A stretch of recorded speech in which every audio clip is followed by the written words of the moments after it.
بسم اللہ الرحمن الرحیم۔ اصحاب فیل اور لشکر ابابیل۔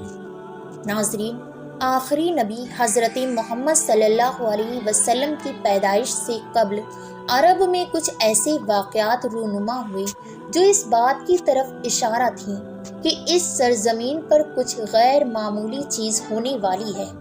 ان واقعات میں ایک حیرت انگیز واقعہ اصحاب فیل اور ابابیل کا حادثہ ہے، جسے اللہ نے قرآن مجید کی سورہ فیل میں بھی ذکر کیا ہے، اور جو عربوں کی تاریخ کا ایک عظیم سانحہ تھا۔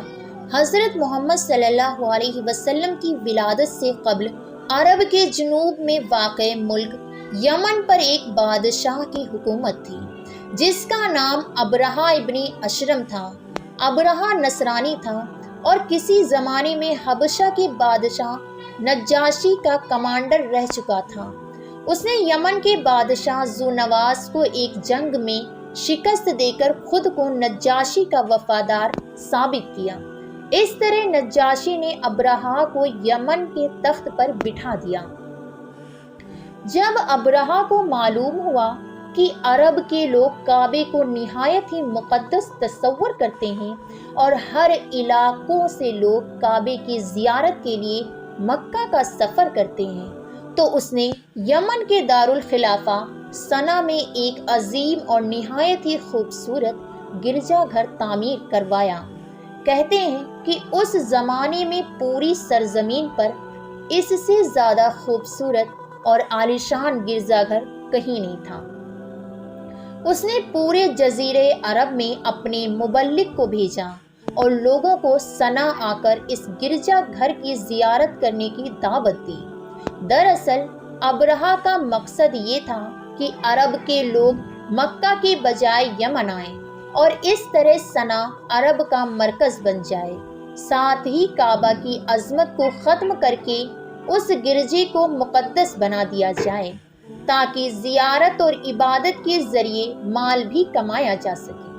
جب عرب کے لوگوں کو اس کے اس ارادے کا علم ہوا تو وہ طیش میں آ گئے اور بہت ہی غضبناک ہوئے، باوجود اس کے کہ عرب کے بیشتر قبیلے مشرک تھے، مگر وہ کعبہ شریف کی بہت ہی عزت اور احترام کرتے تھے، کیونکہ یہ جگہ حضرت ابراہیم علیہ السلام کے آثار اور مقام سے منسوب تھا۔ لہٰذا مشرکین عرب نے ابرہہ کے اس عمل کو اپنے دین کے لیے خطرہ جانا، خاص کر قریش مکہ اس سے بہت زیادہ خائف ہوئے۔ لہٰذا بنو کنانہ کا ایک شخص غصے میں یمن گیا اور ایک رات اس گرجے میں داخل ہو کر ایک حصے میں آگ لگا دی، جبکہ دوسرے حصے میں نجاست اور گندگی پھیلا دی۔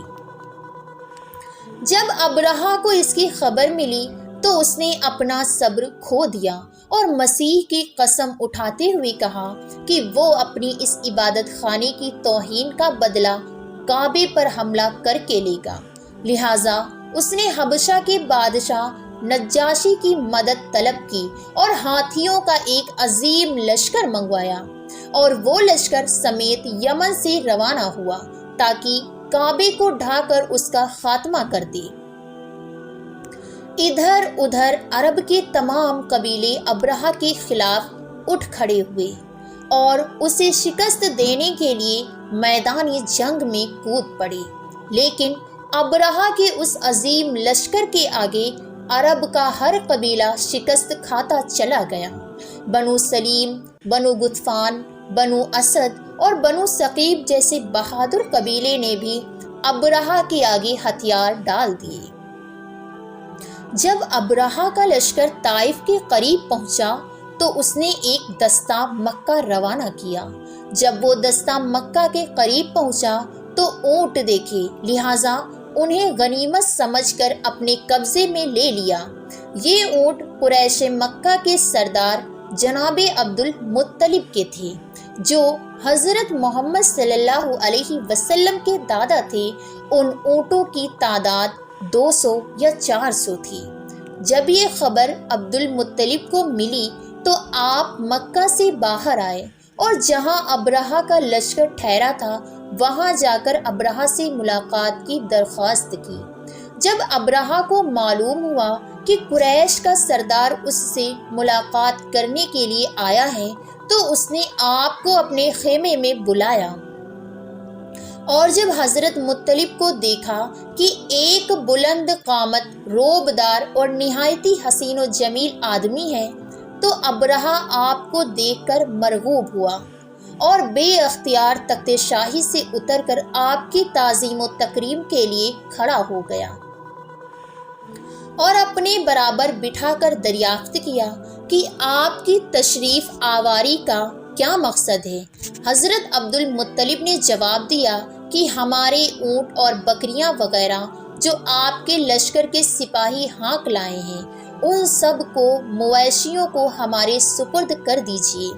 یہ سن کر ابرہہ نے کہا کہ سردار قریش، میں تو یہ سمجھا تھا کہ آپ بہت ہی حوصلہ مند اور شاندار آدمی ہیں، مگر آپ نے مجھ سے اپنے اونٹوں کا سوال کر کے میری نظروں میں اپنا وقار کم کر دیا ہے۔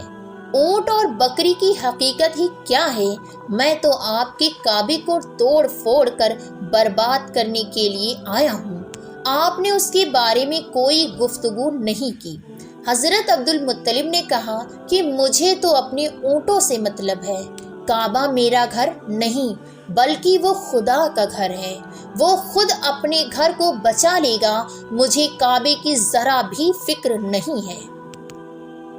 یہ سن کر ابرہہ نے کہا کہ سردار مکہ سن لیجیے، میں کعبے کو ڈھا کر اس کی اینٹ سے اینٹ بجا دوں گا اور روئے زمین سے اس کا نام و نشان مٹا دوں گا۔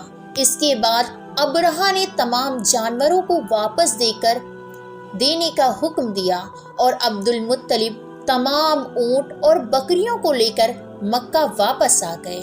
آپ نے مکے کے لوگوں سے کہا کہ وہ پہاڑوں میں پناہ گزین ہو جائیں، لہٰذا مکہ کے تمام قبیلے مکہ سے باہر نکل گئے، صرف جناب عبد المطلب مکہ میں اکیلے رہ گئے۔ آپ نے کعبے کا دروازہ پکڑ کر بارگاہ الہی میں کعبے کی حفاظت کے لیے رو رو کر دعا مانگی۔ اللہ بے شک ہر شخص اپنے اپنے گھر کی حفاظت کرتا ہے، لہٰذا تو بھی اپنے گھر کی حفاظت فرما اور صلیب والوں اور صلیب کے پجاریوں کے مقابلے میں اپنی اطاعت شعاروں کی مدد فرما۔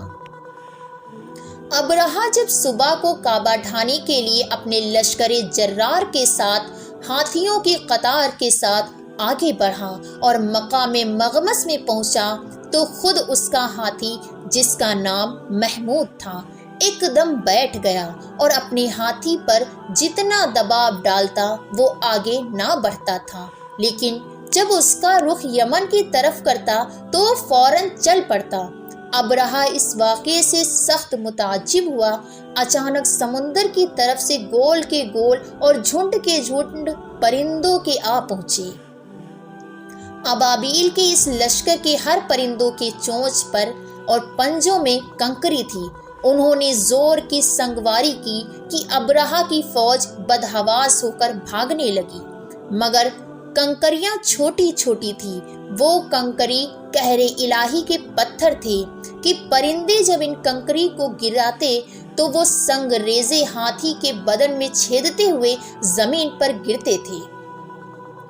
ابرہہ کے لشکر میں بھگدڑ مچ گئی۔ ابابیلوں کی سنگباری اللہ کے قہر اور غضب کی ایسی مار تھی کہ جب کوئی کنکری کسی ہاتھی کے سر پر پڑتی تو وہ اس آدمی کے بدن کو چھیدتی ہوئی ہاتھی کے بدن سے پار ہو جاتی تھی۔